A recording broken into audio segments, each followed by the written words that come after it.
hormone therapy, unfortunately, is not a one size fits all. And on top of that, most doctors are not trained in how to prescribe hormone therapy to women.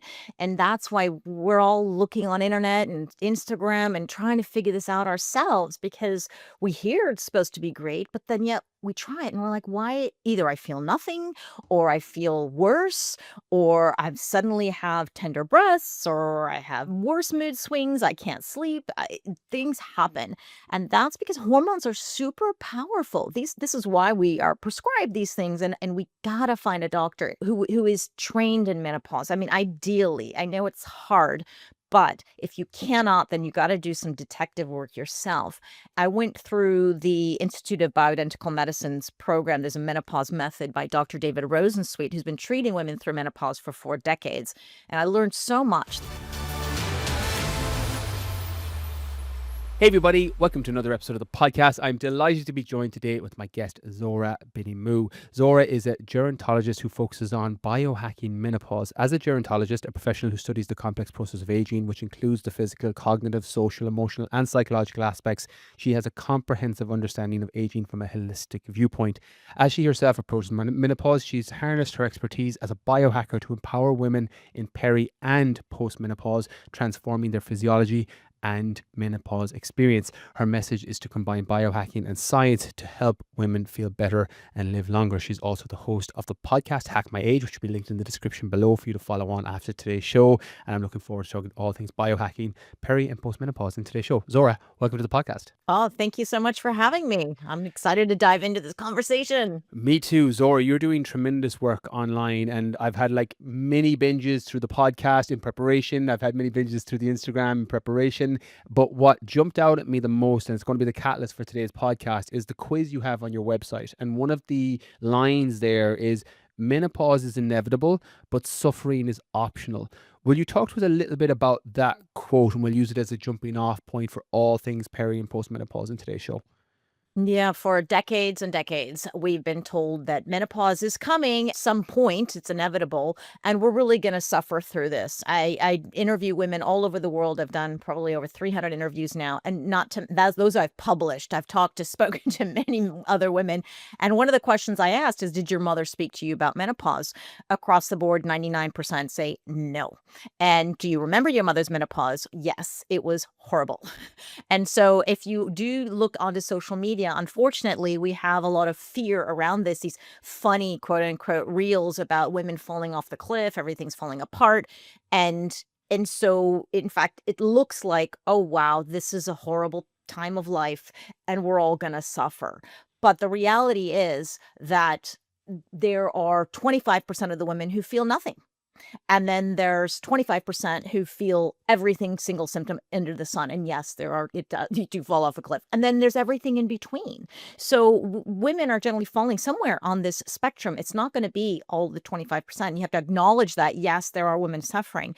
And even if you are in the middle, suffering a little bit, you don't have to. So we have solutions nowadays to implement in our life, from diet and lifestyle and hormone therapy and so many biohacks out there to alleviate these symptoms. And as a gerontologist, I not only want to alleviate the symptoms so women feel better today and have a good quality of life today, but also protect their future 80-year-old self.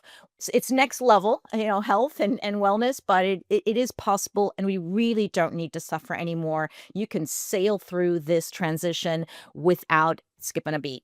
Zora, what do you find is the most difficult aspect? And again, it's a bit of a Pandora's box of a question early on, but I work a lot with perimenopausal and menopausal women. That's a high amount of clientele that I've worked with over the years. I've said to you right before we went on air, I get so fascinated because it's like a jigsaw piece that's all over the place, and you have to put it in order when you're working with a woman in that season of life, because there's hormonal function, there's what do I do with exercise, what I'm doing now doesn't work compared to what I did 15 years ago. You need to switch that. I'm not sure how I should eat. I've got HRT. I'm not on HRT. When you see this broad view of people, and you are a massive expert in this space, what are some of the common trends or struggles that women have? Or even to build on that question, the order of priority that they should focus on first? Do you think that there's low hanging fruit that potentially can help with symptom management, which can potentially help with body confidence, the physiology, the hormonal? Or is it a case of, look, we have to look at nutrition, we have to look at training, we have to look at psychology, we have to look at HRT potentially, etc.? What's your professional approach, Zora? Yeah, actually, this is a couple of questions I hear, and I think the message that we've been hearing in this transition. So when we're talking about perimenopause, in case anybody's not really sure what that even means, because menopause is officially termed 12 consecutive months without a period. And the time leading up to that is called perimenopause, and this is when the hormones are fluctuating, and they can still fluctuate post-menopause.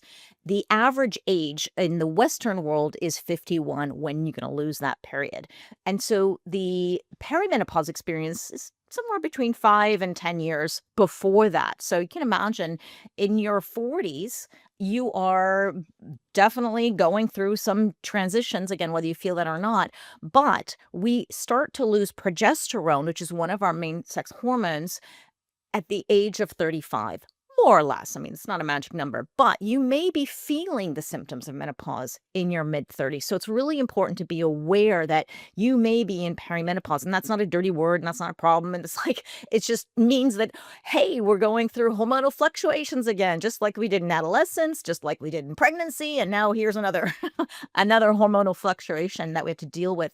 And unfortunately, women have been listening to the mantra of getting smaller, getting more thin, getting lean, and then this can create some problems because then we're really trying to fight some of Mother Nature here that's working against us, but we can work with it. And this is when we enter through menopause. Very often, we become a little bit more insulin resistant. And this means we just can't seem to eat the same things that we used to. And you talk a lot about the whole nutrition piece and the exercise piece. So what do? We exercise more, we push harder, and we eat less. And then this is even making the problem even greater. And what used to work is maybe that worked for us in our 20s, even 30s, but it's not seemed to be working for most women as we're going through this transition. And this is a real monkey wrench of our hormones coming at to play. You have a great reel on your Instagram about osteoporosis and that women can lose up to 25% bone density in the first 5 to 7 years after menopause. And one of the tools in there, alongside strength training, hormonal health, nutrients and food, etc., was impact exercise. So variations of potentially plyometrics. And one of the tools I've used with my women, so I'm curious to see if this overlaps, is insulin resistance and using training to support the insulin resistance so that they can make themselves more insulin sensitive, i.e. your body's utilizing the carbohydrates you're eating better. Do you find that there's a double whammy with the benefit of potentially adding an impact exercise like variations of plyometrics, jumps, etc., so that there's the reduced risk of osteoporosis, but also the improvement on insulin resistance? Is that something that you're finding? Absolutely, absolutely, and you can see this when you talk to diabetics. And I just had a great interview with a type 1 diabetic, and she's got a whole podcast just dedicated for women going through menopause who are type 1 diabetics. These women wear CGM monitors, those continuous glucose monitors on their arm. They see their hormonal fluctuations, their blood sugar going up and down. And so what they're seeing across the board through as they're passing through menopause, they need to increase their insulin. Like you and I can't jab ourselves with insulin. That's not what we do. But a diabetic can clearly see the menopause transition because nothing's changed, yet their body is demanding more insulin. So that's a clear indication. However, when we can wear these CGM monitors ourselves and kind of get an indication on how our own blood sugar is fluctuating and how to combat that. And exercise for sure is having one of the biggest impact on your blood sugar levels as you're going through this transition. And we can see in my community, we do all kinds of challenges as a group, and we will use berberine supplements and cinnamon and apple cider vinegar and mixing our higher carb foods with a fat and try to blunt that spike. But what really works across the board for most women, far beyond anything else, is doing a little bit of exercise after they're eating these foods that are kind of spiking them, or even if they have stress that increases their blood sugar levels, which a lot of people are really surprised when they slap on that monitor. They're like, I swear to God, I didn't eat anything. Why is my blood sugar going up? Well, they just had a pretty intense conversation or a burst, an outburst of stress that can increase that blood sugar level as well. And so we want to include exercise for sure. Like for me right now, I'm like, just do anything, right? Whatever you can. And then the next step is, oh, if you want to protect your bones, which we absolutely need to because we reach peak bone mass, I think around our age 30, some people say mid 20s, some people say 30s, whatever that is, it's starting to decrease in that age group. So we need to really protect our bones. And I can't tell you how many women are in my community who are in their 50s and are so worried because they've taken DEXA scans, this is to measure their bone density, and they have osteopenia, which is the stage just before osteoporosis. So it's you see yourself going downhill. So what do they need to do? Well, there's a big protocol for them to do to protect their bones, but one of them is impact exercises, plyometrics, jumping off a little step. These small changes can make a huge impact on your bone density.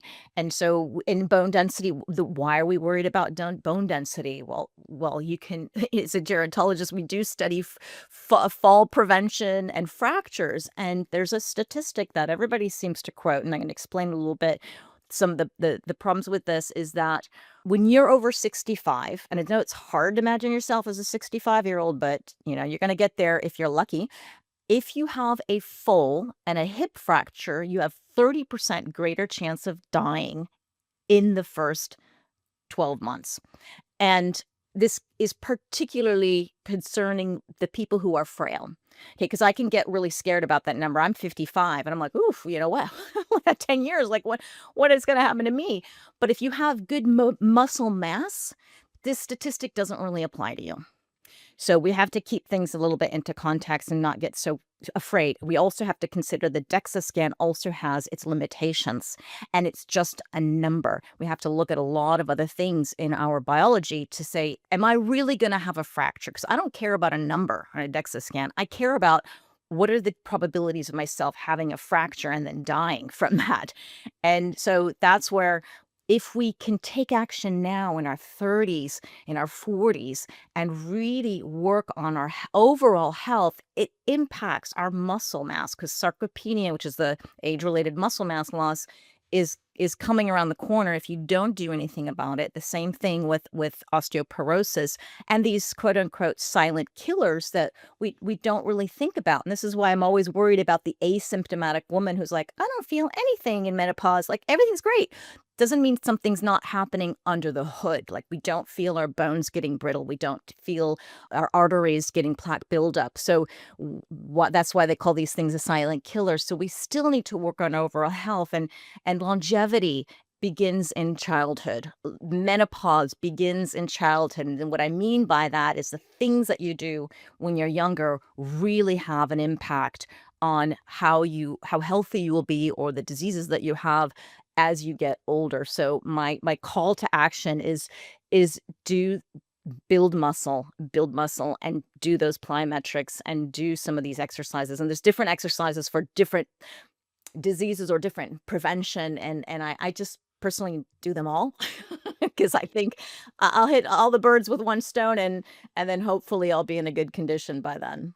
Yeah, I always think of exercise like your physical pension. People will put money into their financial pension, as they go on so that they've got something for retirement. Exercise is your physical pension. So if you're 35, 40, 45, that's your physical pension for when you're 55, when you're 65, when you're 75. And again, it'll vary and it'll change as you move through life, potentially injuries, etc. But that's just about your exercise layout in terms of the structuring of the program. When I think of exercise, and this is something I've covered quite a lot because this is a big focus of mine, it's the area that I also really geek out on when it comes to the sports science or in this case, I suppose, gerontology science in terms of aging and what we need to do for maximization for women in perimenopause versus postmenopause and beyond. But nutrition is a massive and plays a huge role in this too. And one of your pinned reels, which people can see off the back of this, is foods I eat on repeat at 54. And it goes through prioritizing lean protein and fiber. Can you talk to us a little bit about this? Because not everyone will make the jump from mildly insulin resistant to potentially reducing carbohydrates until you make yourself more insulin sensitive. Not everyone's going to be able to make that jump themselves, but a lot of us, or those who even don't have the grounding in nutritional science, will know, okay, lean protein and fiber, that makes sense. Can you explain to us why that's a good protocol as a beginning, and it's why it's foods that you eat on repeat? Because I think that will bridge the gap really well for people. Yeah, that reel actually did really well, and I think it's because you read. I gave quite a long list of things that I eat and repeat. That doesn't mean I don't eat other Mm. things, right? It's not like I'm perfect all the time or what I call perfect, because you'd have probably vegans go, "Oh gosh, no, I wouldn't eat meat." That's like terrible. So it depends on whatever it is that you're doing. But as a gerontologist and a woman going through menopause, these are the foods that not only work for me, but they also work for a lot of women in our community. And we are protein forward because we are trying to build muscle, most of us. It becomes harder to build muscle as we lose our estrogen and some other sex hormones, which also play a role not only in our muscle but also in our bone. And we see this coming, and this is why it's kind of hard to go through this transition, because we we realize we're not young anymore. You start to see the wrinkles, have the fatigue, you start to have all these menopausal symptoms, but we're not old yet. Like, we don't feel like we're not quite ready right there. So we're really getting a little taste of what it's like to age and what is our future going to look like. And this is like, we have a choice on how we age. We have a menu of choice. And so if you do want to choose to be in the best condition that you possibly can be in, well, then nutrition is just part of that puzzle. And what we're finding is, as we find it hard to build muscle, well, then we do have to eat more protein in addition to the exercise, right? Because I sometimes I see women are like packing in the protein, get it in, but they're not moving. And I'm like, well, wait, we kind of need them both, or vice versa, right? So we are a little bit protein forward. I studied with Dr. Walter Longo, and I don't know if you know his work, but he's Yes, very very familiar with his longevity protocols are fantastic. Yeah. yeah, he's very anti-protein. I mean, I was scared off of protein for when I was taking his course, but what he himself says that after the age of 65, no, we do need to eat more protein, right? I don't know, this magic number is 65, like whatever. I think it's more or less what the problem is as we're aging and our gut health isn't quite the same. We're not able to process the protein and utilize it like we used to when we were in our 20s as well. So not only we need it to build the muscle, but we need a little bit more because we got to fill up those coffers that are not being filled. So I always think that there's an appropriate amount of protein. Like, I don't want to say, "Hey, increase your protein." I don't know. You figure it out. Like, I don't know if you're exercising or not exercise, sedentary or older woman or younger man. We're all personally different. And I'm the biohacker, and I love the N of one experiment. And I don't care what the research says. If it doesn't work with you, doesn't matter. The only person that matters in this room is you. And if it works for you, fabulous. If it doesn't, move on. So take it responsibility to figure out how much protein you need. But that's a really, really important thing for aging in general, is to try to get enough, whatever that means for you, for your muscle mass and for your bone health, and many other processes. Everything protein is kind of rules the whole body, and building and restructuring everything. And then don't forget, as we age, we're more likely to get injured. We're more likely to have a surgery for whatever reason. And so we do need these building blocks to help us get through this second half of life. Out of curiosity, this is something I've been thinking about in probably the last 6 or 7 months. A lot of the females who come to me, particularly in that space, perimenopause, menopause space, particularly perimenopause, it's kind of in that 35 to 42, 43, 44 range, is two things I get. One, what worked for me 10 years ago doesn't work anymore. I think I've heard that out of so many people's mouths, but just different people. And a lot of them think it's just them. So one of the things I try and highlight on the podcast is, no, this is a very, very common issue for a lot of people. But something else is what I've been calling the calorie deficit paradox.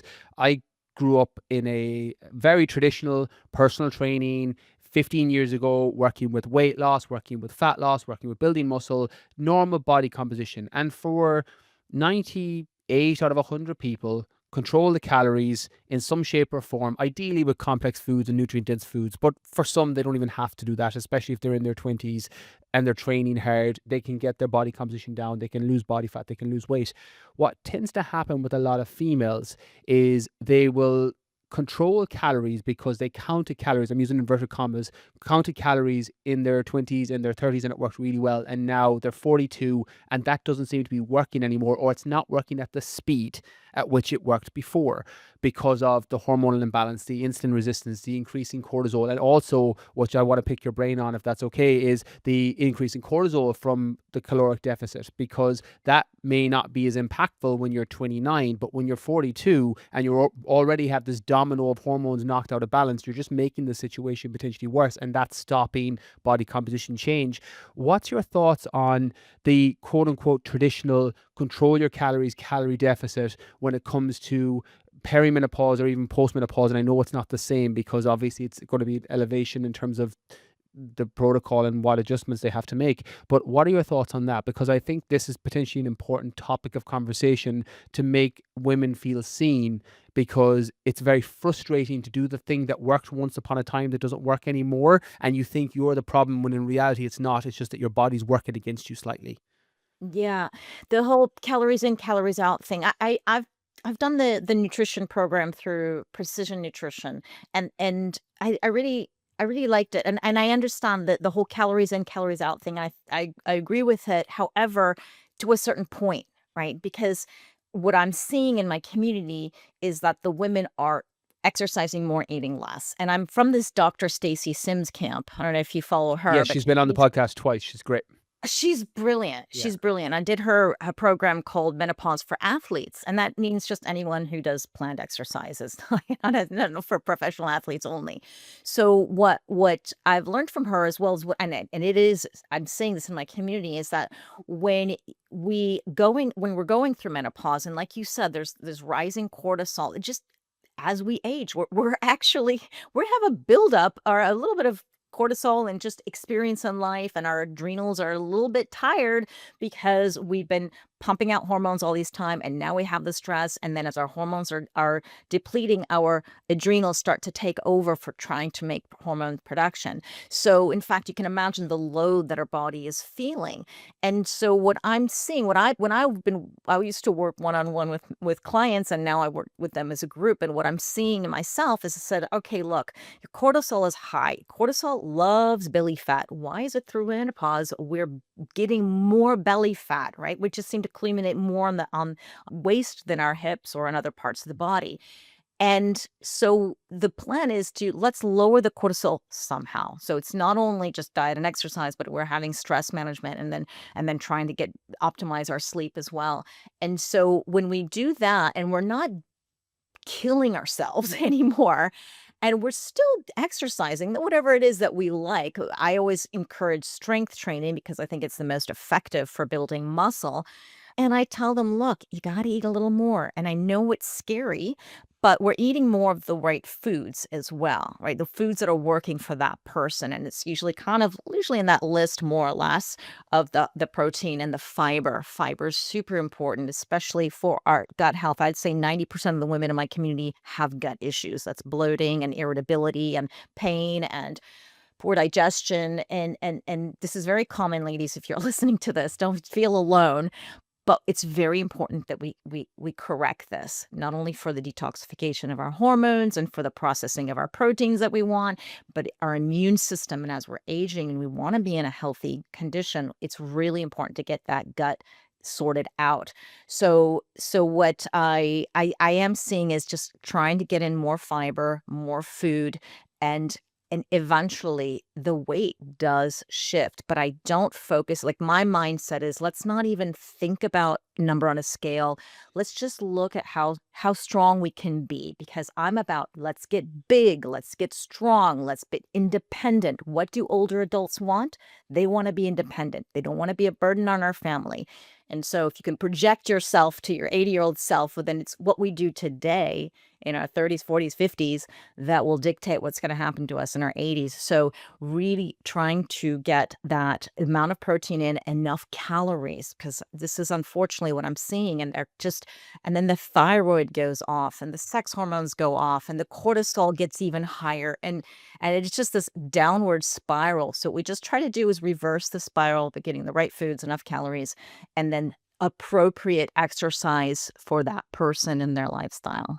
I hope that makes sense. It does. Beautiful advice, Laura. I couldn't agree more with everything that you said there. That nutrition and training protocol, that stress management. You mentioned sleep there, something we won't go deep on because I want to touch on hormone therapy just to give a more well-rounded view. But that nutrition and training mistakes, those misconceptions, those frustration points, as I said, and your heart melts sometimes when you're speaking to somebody and they're like, I've been doing everything right. And if it was 10 years ago, 15 years ago, yes, 100% they'd be getting the results. And you can feel a frustration point because of controlling the calories, the cardio and doing the 45 minutes on the cross trainer when they should really actually be doing strength training and plyometrics to really optimize what they're looking to do. But cross trainer worked 10 years ago. It just doesn't work anymore for what they're looking to achieve. And that can be really frustrating. So again, highlighting that. It's something that we talked when I had Stacey on the podcast too. She's been on twice covering multiple episodes, but one of them was very perimenopause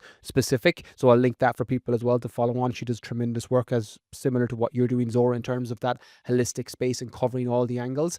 But I want to touch on hormone therapy. I was listening to one of your podcasts, the internet's 6 most asked questions about menopause and surprising answers that came with it. One of them was hormone therapy. Is it safe? Who should consider it? And what the research says. Can you talk to us a little bit about hormone therapy? Oh, it's one of those big levers for women going through perimenopause and menopause. And unfortunately, doctors are not helping women until they're post-menopause. But in fact, a lot of the symptoms are happening when you're 30s, 40s, and you need help. So luckily, just yesterday, the FDA in the US, the Federal Drug Administration, has removed this black box warning label on all hormone products or estrogen products, because there's this false belief that estrogen causes cancer. And there was a big fight by all the menopause researchers and doctors saying this is absolutely just not true. And the research is showing, like, we do have new research. This is not based on 20 years ago, that it's safe and that it's effective and that it's helping women and it's actually protecting their future self. So please, let's change the black box warning. That's that little label that says, oh, if you take this product, it may increase your risk of cancer and dementia and heart attacks. And so thank goodness history is made just yesterday, and we can now take a breath and say, okay, this is actually going to probably benefit me. So hormone therapy, when we lose hormone therapy, can mean a lot of things actually, and a lot of women get confused. And unfortunately, you need to do your homework and learn about your hormones. You live in this body. This is the one home you're going to live in. It's worth understanding some couple of simple hormones, and that will be estrogen, progesterone, and testosterone. And you're going to hear these all the time. And these are generally the replacement, or some people call it hormone optimization therapy. Other call it menopause therapy. There's so many different words. And then you can get very confused with what's bioidentical mean and what does compounded mean and pharmaceutical and FDA approved. And it's this whole world out there. And I know women are probably like, just tell me what to do and I'll do it. But it behooves you to know the differences, know your body and know the differences, because hormone therapy can go real wrong as well. Okay. It sounds like a miracle drug and it does quite amazing things. I call it a longevity hormone because it helps us with so many things, but you got to get it right. And women are so confused. And they're one thing, the biggest question that women have is this going to give me cancer? And that's unfortunately because of that black box warning. But now, okay, we have a new a new guidelines, and you can understand that this is safe. Obviously, talk to your doctor about the risks and the benefits of getting on a hormone therapy that can help replenish. It's not like replacing your hormones to your 20-year-old self, although there are some doctors that do that and believe that. But if you just want to be feeling like yourself again, and you do want to protect your bones and your heart and your brain. And I don't like to use that word protection. I always correct myself. It's actually lowering the risk of osteoporosis or cardiovascular disease or dementia. Okay. There's no guarantees. Like some women think this is a magic bullet. All I need to do is take these hormones. I don't need to do nutrition and exercise and sleep and stress. Like, no, you can't out hormone a bad diet and lifestyle. It's a tool in your toolbox to help you get to the gym because you don't have hot flashes and night sweats anymore. And now that you're in the gym, you've got more energy. And now that you slept better, you also have more energy and you're more likely to want to cook a good meal, and et cetera, et cetera. So just kind of one of those supporting tools. It's almost like a supplement, just you take a supplement to an already healthy diet and lifestyle. You don't replace the fruit and veg for that supplement. So hormone therapy is a very powerful tool. And I encourage every woman to understand her own hormones, but also to read and learn about hormones. And when you go to the doctor, you have to ask the right questions. And it's not only the question is, what are the risks and benefits of taking hormone therapy? But I always encourage women to say, what are the risks and benefits if I don't take it? You ask the two questions, and it is your own whatever resonates with you and whatever feels right. I don't think anybody should be bullied into taking hormones. There's side effects that come with it that is a signal that maybe something's not quite right in your detox pathways, or maybe you're on the wrong formula, because there's also different types of formulas and different things. So I have to probably stop there because it's a whole other episode to talk about hormones. I actually want to ask a follow-up question here because this is based on real world conversations I've had. One of the things I've seen, and I'm curious if it's in your community as well, is when females get prescribed HRT, hormone replacement therapy, and they just take it, but they're getting loads of negative side effects. And their symptom management isn't moving in a positive direction. And maybe it's an Irish and a UK thing because that's primarily who I work with, but there's a grin and bear it and just be like, oh yeah, it's fine.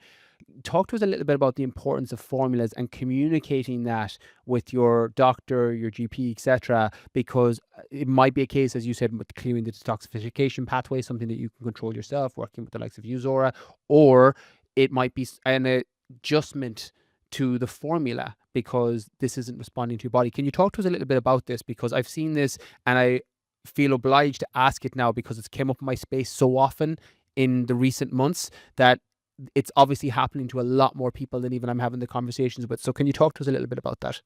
Yes, there are side effects, good ones and not so good ones. And hormone therapy, unfortunately, is not a one size fits all. And on top of that, most doctors are not trained in how to prescribe hormone therapy to women.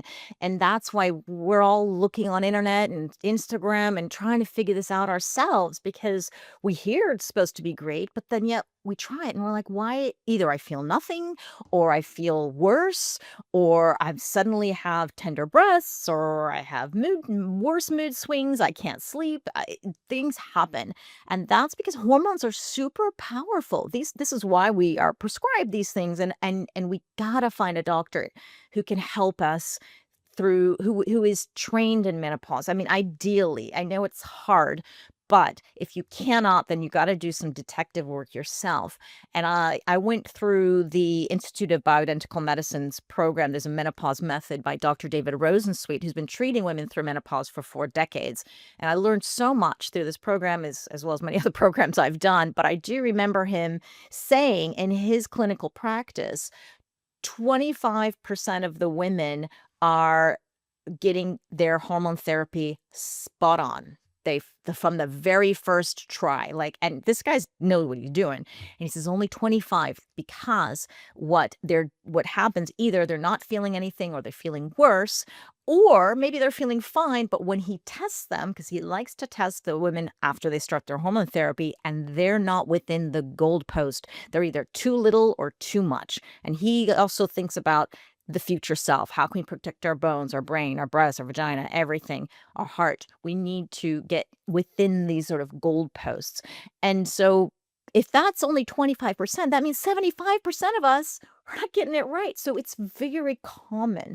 And so what he does is a program for doctors, and he's training the doctors to say, hey, give your patients this self-titration list and stay in very close contact with them. And so that the list shows you symptoms that you may have. And if this is an overdose or an underdose of estrogen or progesterone or testosterone, depending on what the doctor has given you. And that just gives you a clue is like, oh, wow. Then we can actually try to increase a little bit our dose or decrease it. And of course, you want to do this with your doctor's guidance.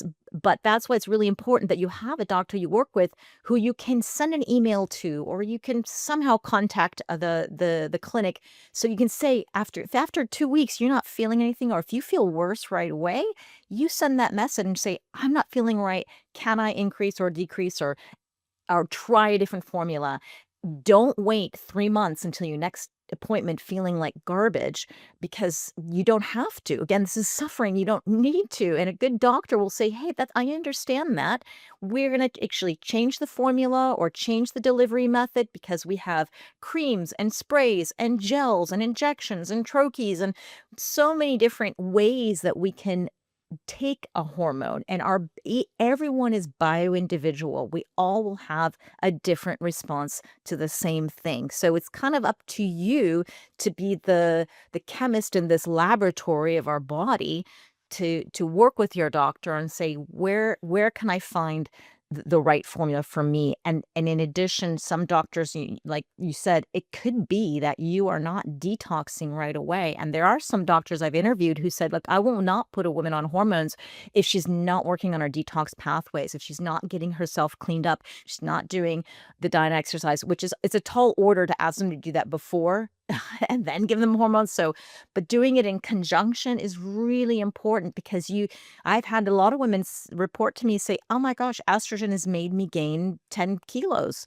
It's not normal. And in a very short period of time. And they're convinced it's the estrogen. It may be the estrogen going down the wrong pathway. They're not detoxing well. So it doesn't mean, oh, let's just throw out the baby with the bathwater and stop all our hormone therapy that potentially can help squash a hot flash and make you feel better and actually maybe lose weight, because there's research showing that the estrogen can and should help you either lose weight or not gain that extra weight. And again, it's so by individual. If you already are a woman who's estrogen dominant, you don't want to be giving her more estrogen, right? So this it's an art to help women get through this, but I encourage women to learn more about it and work very closely with your doctor so that you can ask the right questions and then get the right formula and the dosage for you, so that you can start feeling better right away.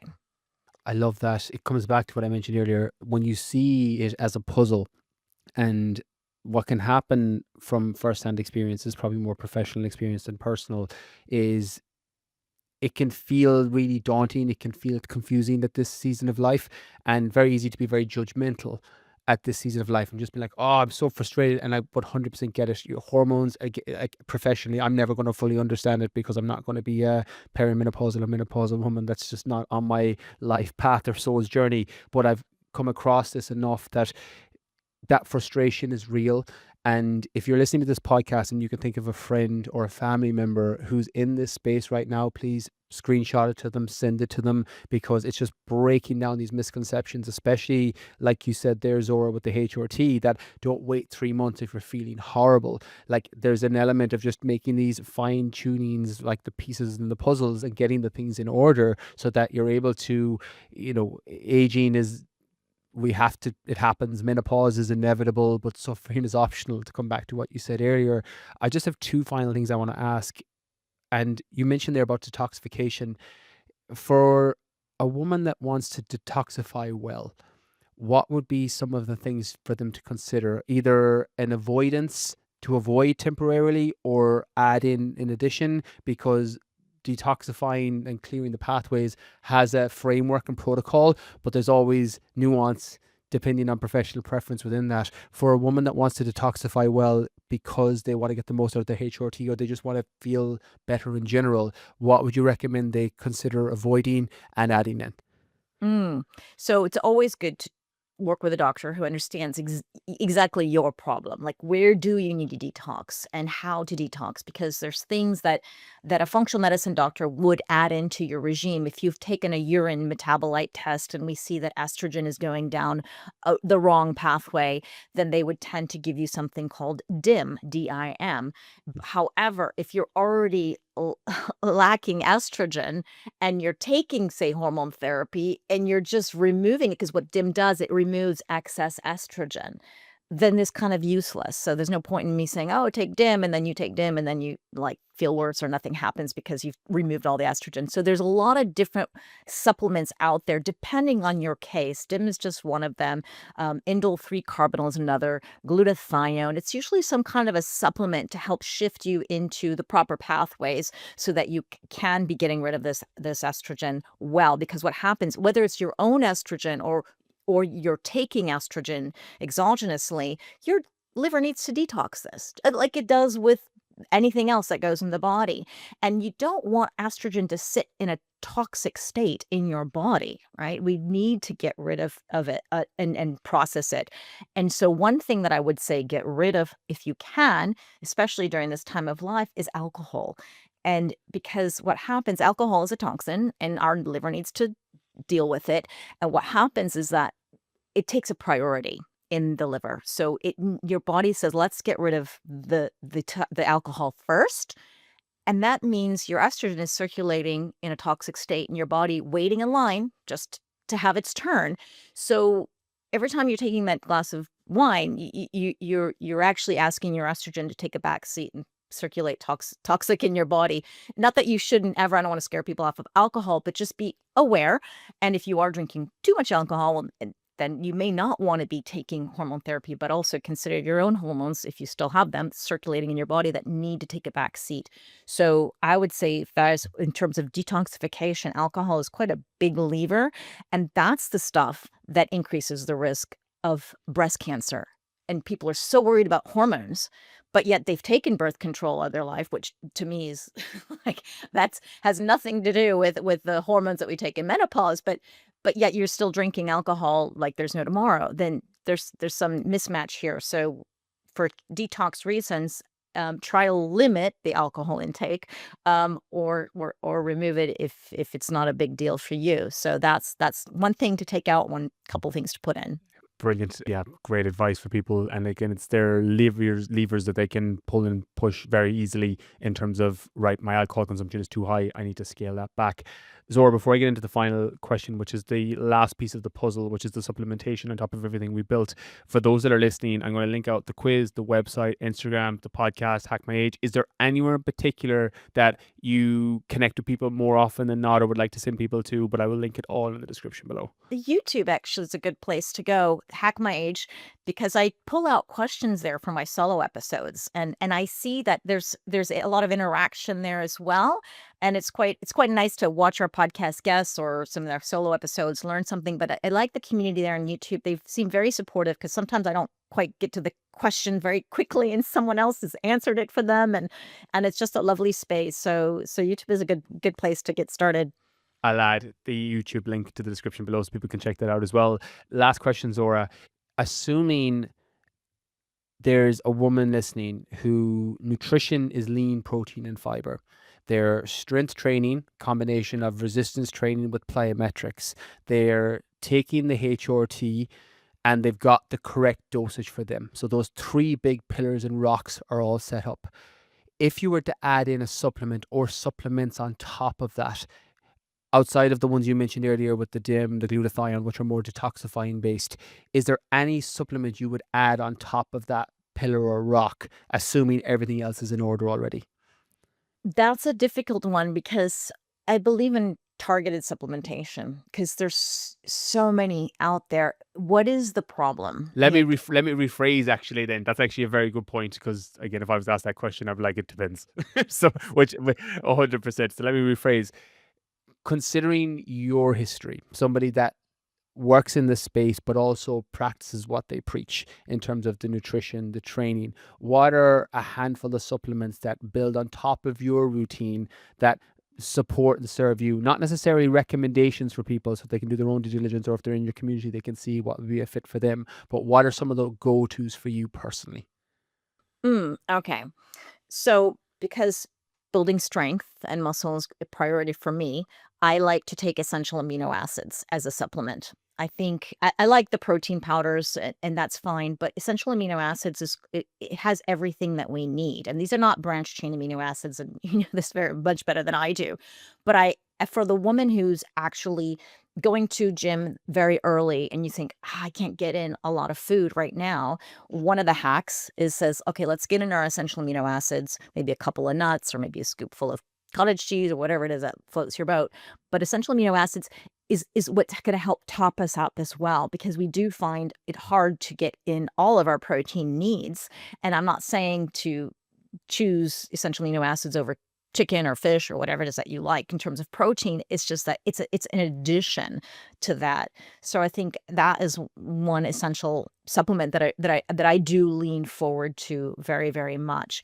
And I would say the other supplements that I think are really important, I'm considering aging, and my longevity is important for me. So I'm always looking at my future self.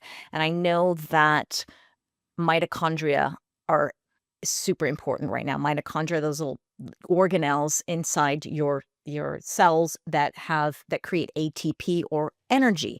And that's kind of like everything we need to use the protein that I'm putting in my body. Well, I need the mitochondria to be functioning well. And as we're aging, we get less mitochondria, they become more damaged, and it's really hard. So I would say that is probably another any kind of supplement that is able to support the mitochondria are key.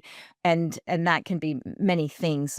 I tend to like something called MitoQ, mostly metoquinol, and urolithin A is another one, and these are supporting mitochondrial health in different ways.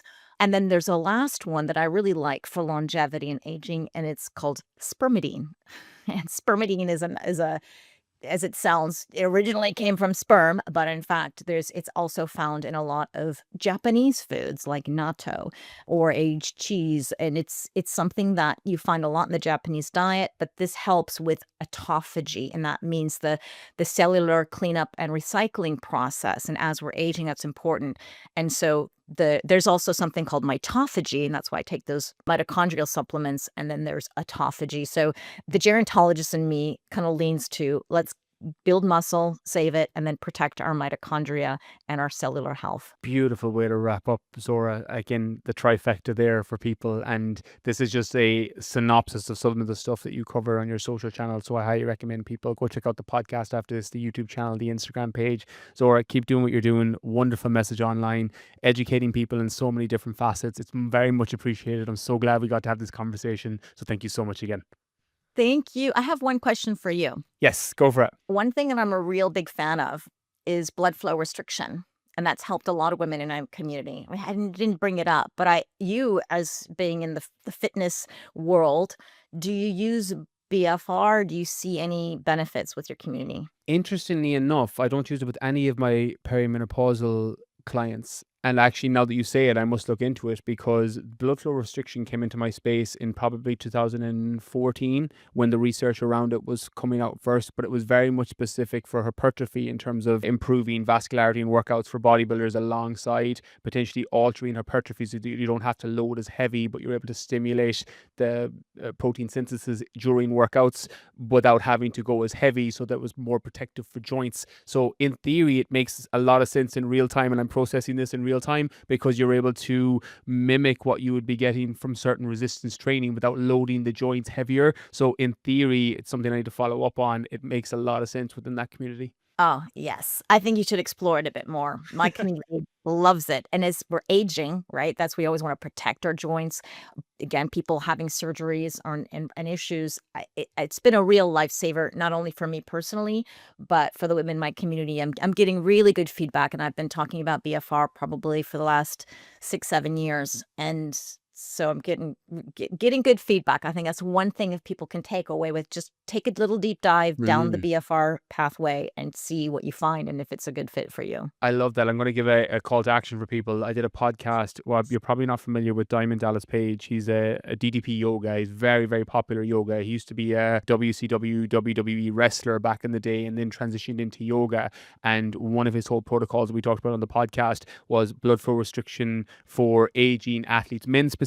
So not necessarily perimenopausal. It was because he's in his mid 60s now and he uses it for the same reasons I mentioned. So people can check out that podcast off the back of it. But this is something I need to look into more research. And again, I appreciate you drawing the dots for me on that, Zora, for that potential community for perimenopause and menopausal women, because it makes a lot of sense. So thank you so much again for that on a personal level. You're very welcome. And I'm excited to get your feedback on it once you get through it. So thank you so much for having me. Absolute pleasure.